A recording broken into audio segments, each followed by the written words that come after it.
Yeah. Happy Sabbath, dear brothers and sisters in Christ, and good morning to everyone, to with our companions here in the Zoom meeting, and as well as our viewers in FB Live. What a joy it is to gather together on this beautiful day of rest, day of reflection, and day of renewal. There's something special about coming together as a church family, sharing smiles, songs, and the sweet presence of God. I pray your hearts are full, your spirits are lifted, and your souls are ready to receive something meaningful today.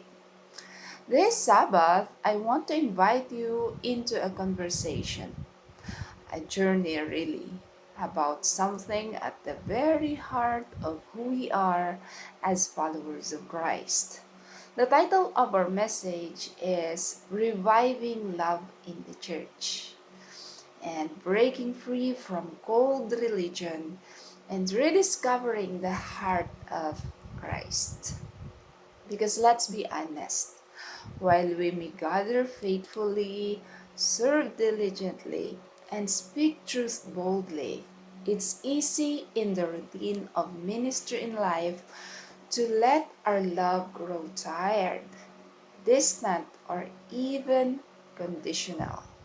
But the church was never meant to be just a place of programs and preaching. It was meant to be a living, breathing expressions of God's love on earth. So today we look at what it truly means to revive the love. Not just the warm, fuzzy kind, but the radical Christ-centered love that transforms hearts, builds bridges, heals wounds, draws people to Jesus. Let's dive in with open hearts and ask God to rekindle the flame of His love in us, individually and all together. So let's move on, breaking free from the cold religion and rediscovering the heart of Christ. There must be a reason why we've been so cold, and the heart of Christ is not already seen in us. So, but we need the love of Christ in order to do that. And we know that love is the highest stage or the highest ladder in the ladder of perfection that was written to us in the Bible. But we also know that the love is also the character of Christ, for it is the embodiment of the law of God. Now let us revive this kind of love that we once had before. When I did first attend the first camp meeting of the One True God Believer, this is what I really had appreciated. But as I said a while ago, we may grow weary. But God said, let's not be weary in doing good, for in due season we shall reap. But one thing I want to um,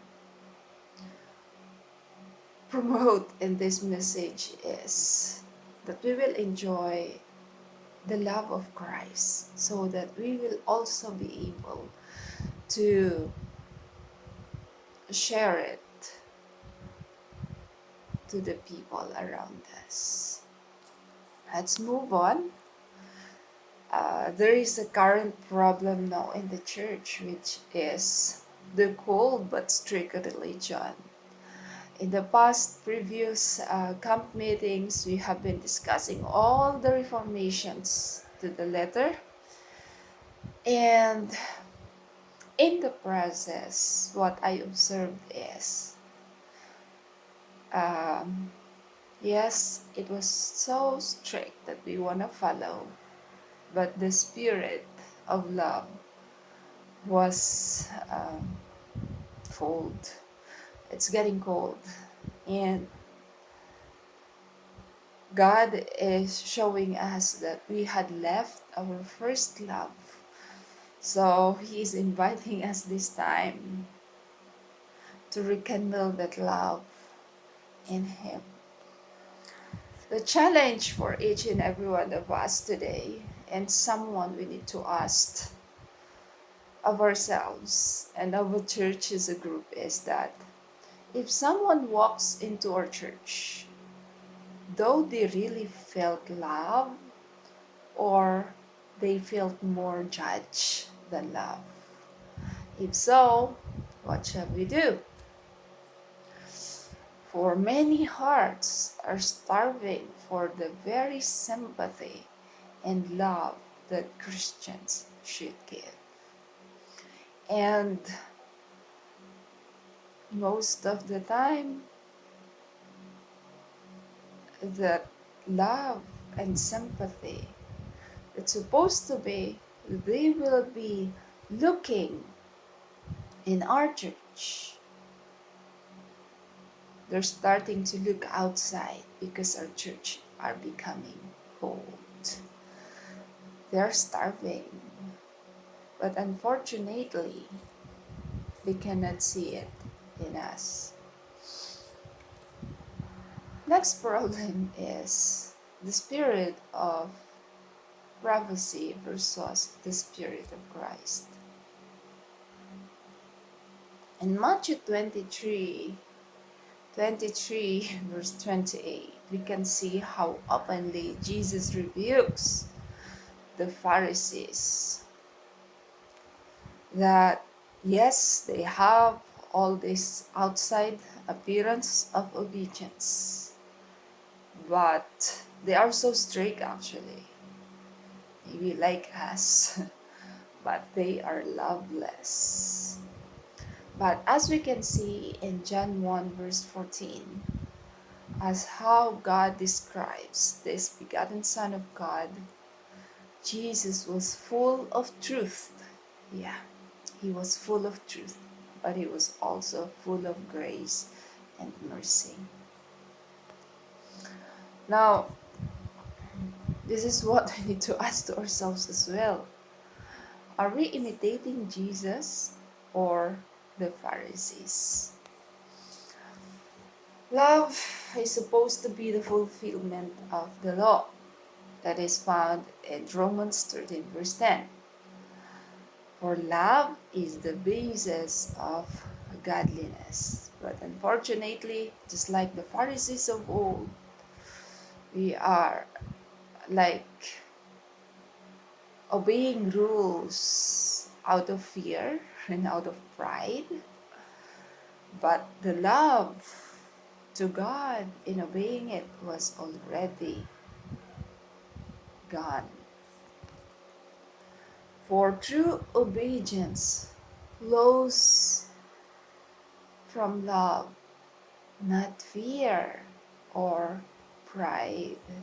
Hindi lang dahil takot tayo na tayo ay mapunta sa impyerno.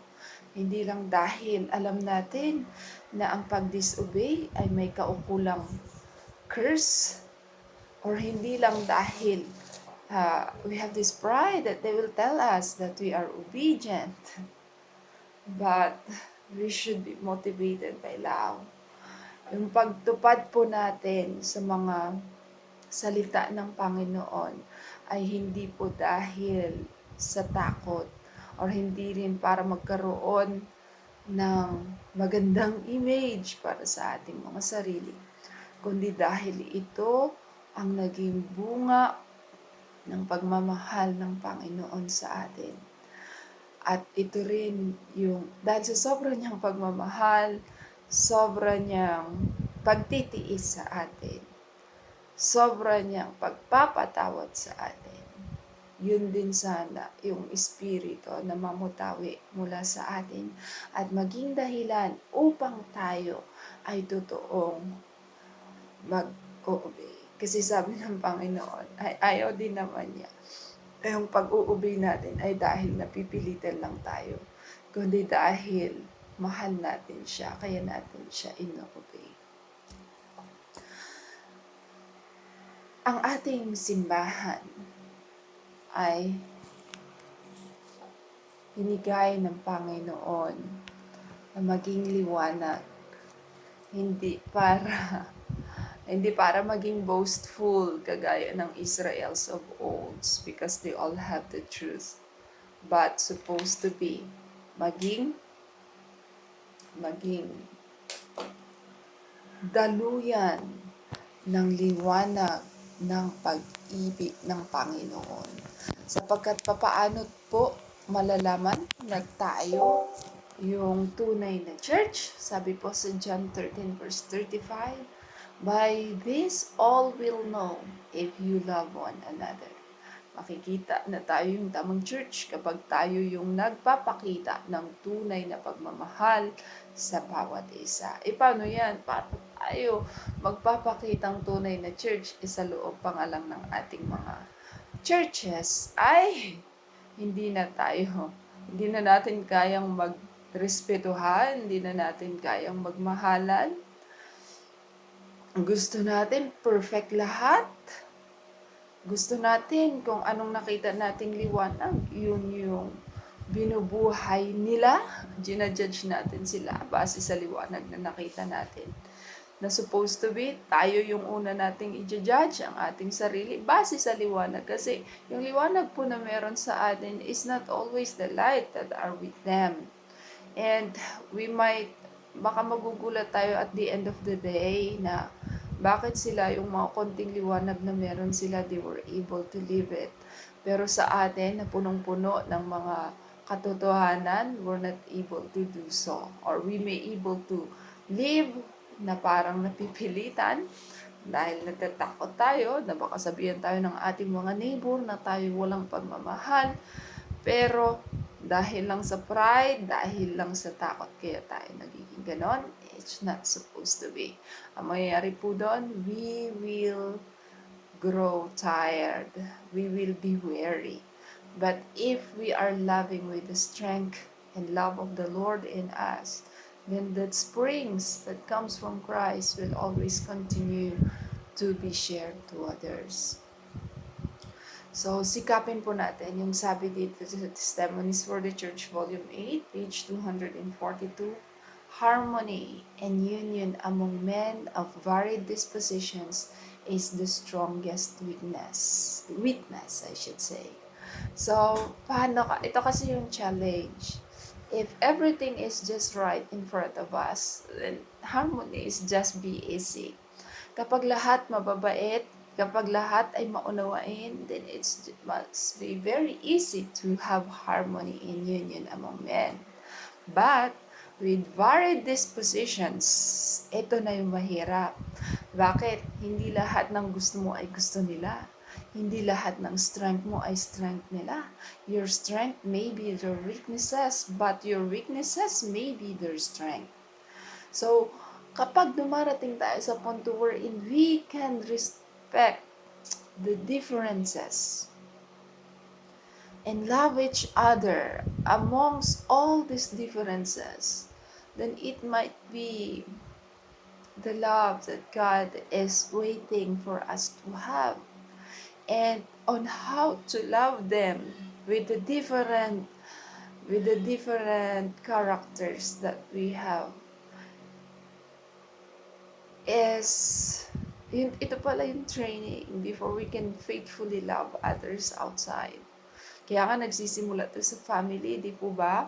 In our families, na-challenge na tayo kasi with our spouse, we already have differences. But if God is guiding us all through all this, then we can love also the families in the church, or we can even love our children, whoever they are. Kasi yung pagmamahal na ginawa ng Panginoon sa atin in the first place is, He didn't love us because we are obedient. He didn't love us because we are good. He didn't love us because we're already perfect. but He loves us as who we are. He reaches us here in earth. He lived His throne in heaven, kung saan lahat nakatingala sa Kanya, mga angels. But then, He came here on earth. He lived a life not of the rich one, not of the known one, but of the poor. And not, kumbaga, binuhay na niya yung pinaka-least. But He was able to demonstrate how to love, how to be in harmony, how to be in union with those of men of varied dispositions. At makikita po natin yon kung paano niya hinandle yung mga 12 disciples na iba-iba yung ugali, iba-iba yung strength, iba-iba yung pinagmulan. So, as followers of Christ, we are called to do so. Even to the point na kailangan nating bumaba sa mga level ng mga anak natin, na maging bata tayo muli, na maintindihan sila, gaya rin naman ng pagkakaintindi ng ating Panginoong Hesus sa atin. Kasi kapag iniisip natin na tayo'y mga matitino, mahirap makipag-union sa mga iniisip natin na makasalanan. Pero kapag in the first place, nakikita na natin kung gaano tayo makasalanan, pero kung paano tayo minamahal at iniintindi ng Panginoon, this is the very best reason for us also to love the unlovable. Na napakahirap po, hindi po madali. Pero yun po yung ginawa ng ating Panginoon sa atin.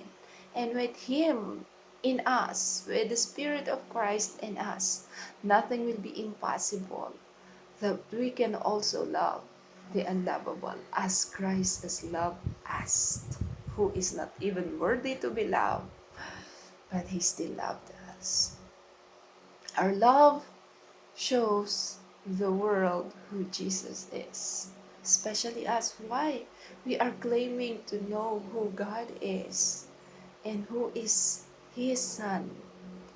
And it is our duty to show who they are to the world.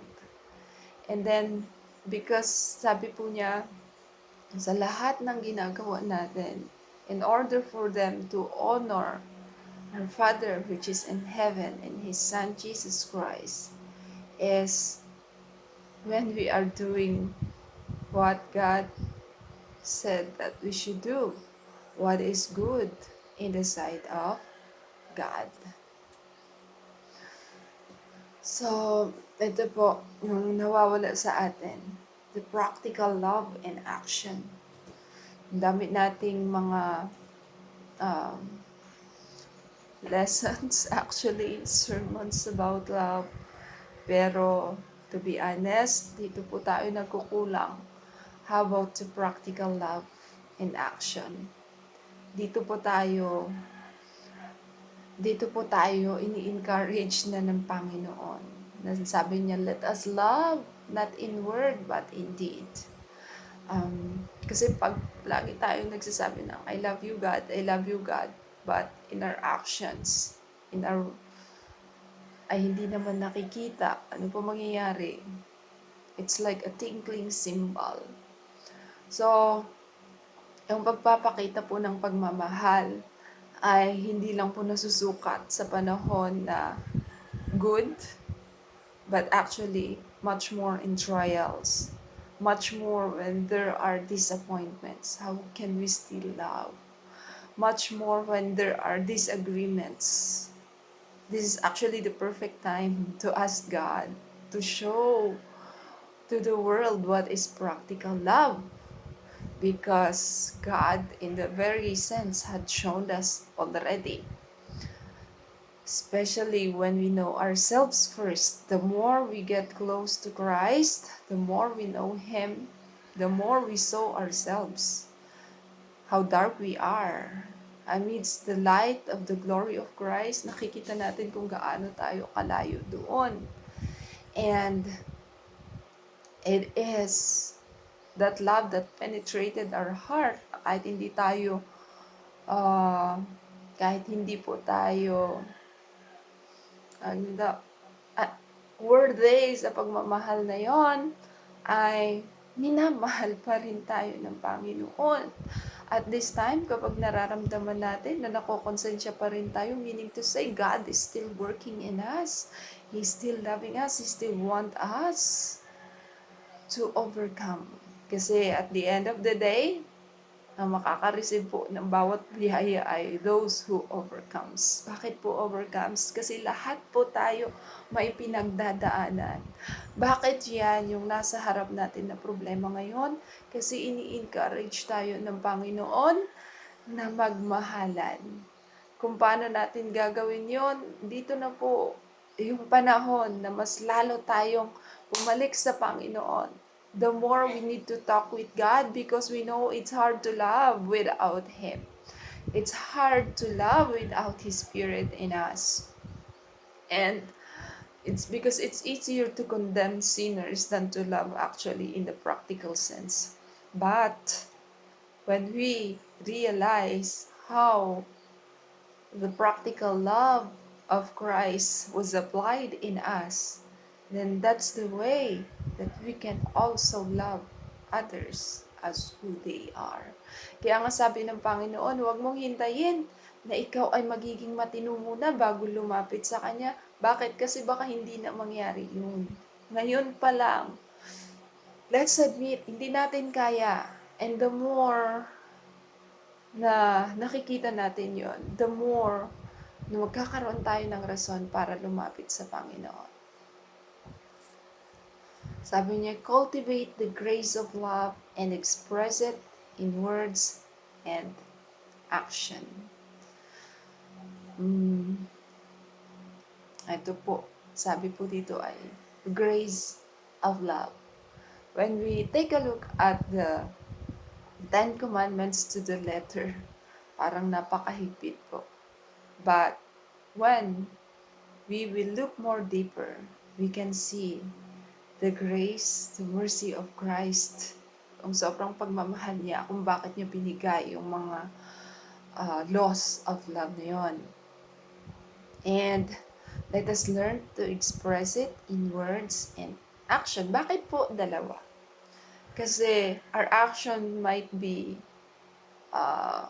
misunderstood. But when we will say it in words and in action, mas magiging buo po yung pagpapakita natin ng pagmamahal na gaya din naman ng pagmamahal ng ating Panginoon sa atin. Kasi even Christ, kung makikita niyo po sa banal na salita ng Panginoon, napakalambing ng Panginoon. Sabi niya, I had loved you with an everlasting love, and with my love I had drawn thee. So dito po sa pagmamahal ng Panginoon, kapag palaging yun yung nakikita natin, kaya nga look unto Jesus, di po ba? Pag palaging yun yung nakikita natin, yung pagmamahal ng Panginoon, yung pagtitiis ng Panginoon, yung faithfulness niya, yung pagiging malambing niya kapag nagpapasa tayo ng kanyang mga salita. Yun din po yung ating masishare sa ibang tao. Yun din po yung ating masasabi sa ibang tao apart from our families, because we are loved and we need to recognize that before we will be able to share it to others, because we cannot share something that we don't have, and unless we realize the love, the goodness, the mercies of God in us, that's the time that we can only share it to others. Show love through kindness, empathy, and patience. So, through kindness, naalala niyo po yung mga Pharisees doon sa story ng the Samaritan. Totoo din naman yung mga rason nila. Ay, baka delikado pa yung buhay ko dyan. Punta na lang ako doon sa iwas na lang ako dito sa crime na to, ah, baka ako pa yung pagpupuntahan ng galit ng mga sumakit dito sa ah, doon sa tao sa daan. So actually, that's more like, kumbaga ay, iiwas na lang ako sa kanila kasi baka ako'y maimpluwensyahan pa. Ano ba? Um, Marami tayong mga rason, like Pharisees, in order for us not to be kind. But kindness, when we had felt how kind Christ is to us, sobrang bigat ng loob natin pag hindi tayo naging kind sa mga nangangailangan ng kindness. Empathy. Masarap magmahal sa mga taong those who responds back in love. But Christ is calling us actually to love our enemies. And we know our best enemies is ourselves. When we had just known ourselves as who we are more deeply, but how God loves us, then magkakaroon tayo ng empathy doon sa inaakala nating makasalanan. Bakit? Kasi yun din tayo. Ganun din tayo. Mas matindi pa nga tayo. Bakit? Kasi the more naliwanag na nakaatang sa ating mga ulo, mas marami pa nga tayong responsibility towards it. So, doon ka magkakaroon ng empathy. Bakit? Kasi alam mo kung paano yung buhay na in the depth of sin. Yet, we also see the relief, the happiness of being rescued. So, yun kasi yung magiging rason para magkaroon ka ng empathy towards others, especially those we thought who are sinners. Because in the first place, we are sinners ourselves. And patience. Ito yung naalala ko noon. Doon kasi sa aming family, most of the time, I can hear some flatteries na ang bait-bait ko daw. So all the while, I thought ako lang yung nagtitiis sa asawa ko kasi ako daw yung mabait. Pero the more I see how patient my husband is with me, ako din pala pinagtitiisan. And kapag na-realize po natin yon na hindi lang tayo yung nagtitiis, tayo din naman pala ay pinagtitiisan. Ganun, yun din yung magiging rason para magiging patient din tayo sa iba. And patience is being practiced. If kung yung mga taong nasa paligid natin ay matiisin, hindi tayo makaka-practice. Pero kapag nakakita tayo ng mga taong reklamador, kunting bagay lang nareklamo na, sa halip na maghanap ng solusyon, ang nakikita yung mga butas, alam mo yon, doon tayo makaka-appreciate. Bakit? Kasi doon ma-i-exercise kung gaano tayo ka-patient. Kasi tayo din naman, we are just like the Israel of old.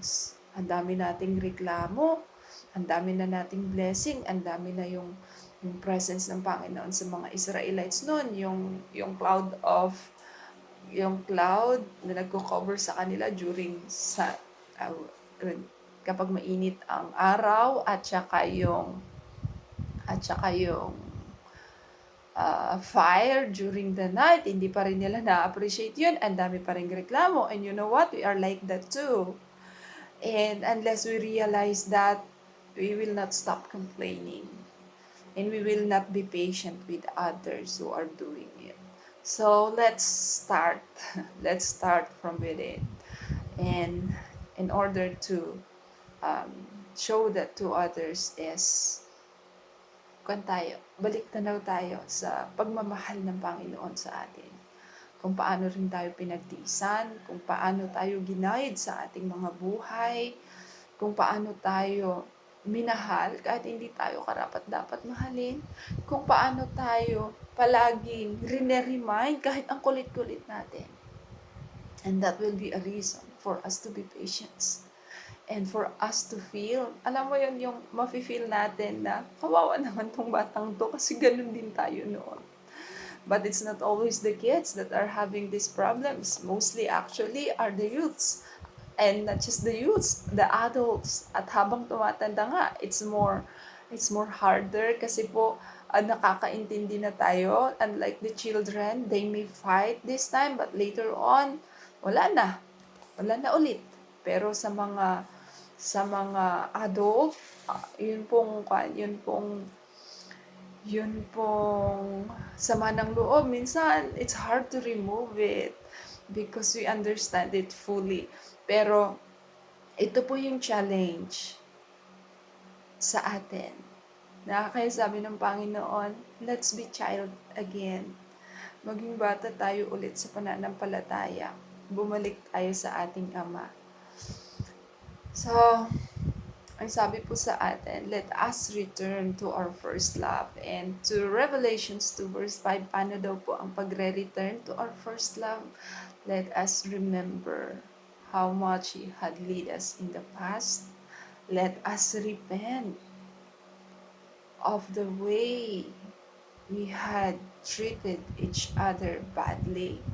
And repent of how we treated God in the first place. Kasi po, if we will not repent, ang mangyayari po sa record of sin, it will not be blotted out. Pero ito po yun. Minsan, we're saying na, I just done this because this is what they did to me. But, what they did to you is their responsibility. What they did to you is the record of sin. But what you did in return is our own responsibility, is our own record of sin. And if we don't repent it, then the record is just there. It's either at the end of the day, yung kasalanan na yun ang mai-erase because we repent, or if we did not repent, yung kasalanan na yun ang mag-i-stay na record at pangalan natin ang mai-erase sa record of life. And do the first works. So, tinatawagan po tayo ng Panginoon ngayon na magbalik loob sa Kanya. Because the moment we realize how much God loved us, then that's the love that we will be able to show to others. We will be able to show not just in words, but also in actions. Return to Jesus. Return to compassion. Return to love. So sa mga kaibigan natin dito ngayon, alam niyo po, balik po tayo sa Panginoong Jesus. Ang hirap po magpatawad, I know. Pero isipin po natin, tayo mismo ay napatawad na. Tayo mismo ay minamahal. Let's return to compassion. Napakasarap po ng buhay ng pagsasama-sama. Maraming mga differences pero walang condemnations. Maraming mga weaknesses pero walang nanghuhusga, kundi nagmamahalan. Na dahil mas pinakita natin yung pagmamahal sa kanila, when the light of truth comes to them, it will be easier for them to repent. Hindi nagre-repulse. Let us return to love. Kasi po, even inside the family, pag wala pong sama ng loob, ang sarap pong mamuhay sa loob ng tahanan. So, in this larger family circle in our church, let us return to love. Kasi po, ang sarap na pagpasok mo, andito yung mga tao na unang iintindi sa'yo, unang magmamahal sa'yo para paglabas mo, yung pagmamahal mo sa iba, ay maririkindle din. And 1 Corinthians 13, without love, we are nothing. Dito natin nakita yung tunay na definition ng love. Because without it, we are just tinkling cymbals. Oo, pwede natin gawin lahat na pinakamaganda ng gawin. Like what yung tinatawag na humanitarian, we can. But without love, we are nothing. Kaya po pala, sabi ng Panginoon, if you love me, keep my commandments. Kasi po, it's only in loving Him in return that this can be fulfilled. Tayo, alimbawang tayo ngayon, pinaka-strict ang diet, pinaka-strict na sa lahat, pinaka-strict sa lahat ng reformations, pero wala namang pagmamahal sa kapwa. Pinapakita lang natin na tayo very strict. It will be nothing. It will be void. So kaya nga po, ito yung natuto ako doon sa mga testimonies ng mga trainees natin from Mindoro, kung saan experience nila yung love ng mga tao doon, yung mga genuine love. Kasi nakikita natin sila na madrumi yung kanilang mga damit, hindi nagpapalit, pero yung pagmamahal nila, napaka-genuine. Yung tipong yung best na kaya nilang ibigay na pagmamahal, mas sila pa ngayong nagbibigay. At kung ito, ito ay para sa atin na may alam ng katotohanan. Ito ay sampal. Kasi sila nga nagmamahal ng tunay na ganun, tayo pa kaya na nagsasabing kilala natin ang tunay na Panginoon. So, without love we are nothing. He that loveth not knoweth not God, for God is love. Kasi kapag hindi natin kilala ang tunay na Panginoon, then hindi po natin maipapadama ang tunay na pagmamahal. And it is by knowing Him. Ano pong sabi niya sa John 3:16? For God so loved the world that He gave His only begotten Son, that whosoever believeth in Him should not perish but have everlasting life. If we had only realized kung gaano kabigat ito, ako nga bilang nanay, earthly na nanay pa lang to kung kahit siguro ganun kakulit yung mga anak ko, pero para ibayad ko sila para sa tao na hindi naman karapat dapat, kahit nga karapat dapat sila ang hirap nun gawin. Pero yung Panginoon natin, He had loved us unconditionally. He had loved us as who we are. He had loved us na wala siyang pinipili. Minamahal niya tayo, sino man tayo. So sana po ito rin ay maging panggising sa mga natutulog nating mga puso na magmahalan tayo muli. Kasi hindi naman yun imposible sa tulong ng ating Panginoon. At sana in our everyday decisions in life, pag binibigyan tayo ng rason para masaktan, sana mas lalo pa tayong lumapit sa Panginoon at humiling ng strength para mahalin yung mga taong nagpapasakit sa atin. Pag naiinsulto tayo, pag nadi-disappoint tayo, sana mas lalo pa tayong lumapit.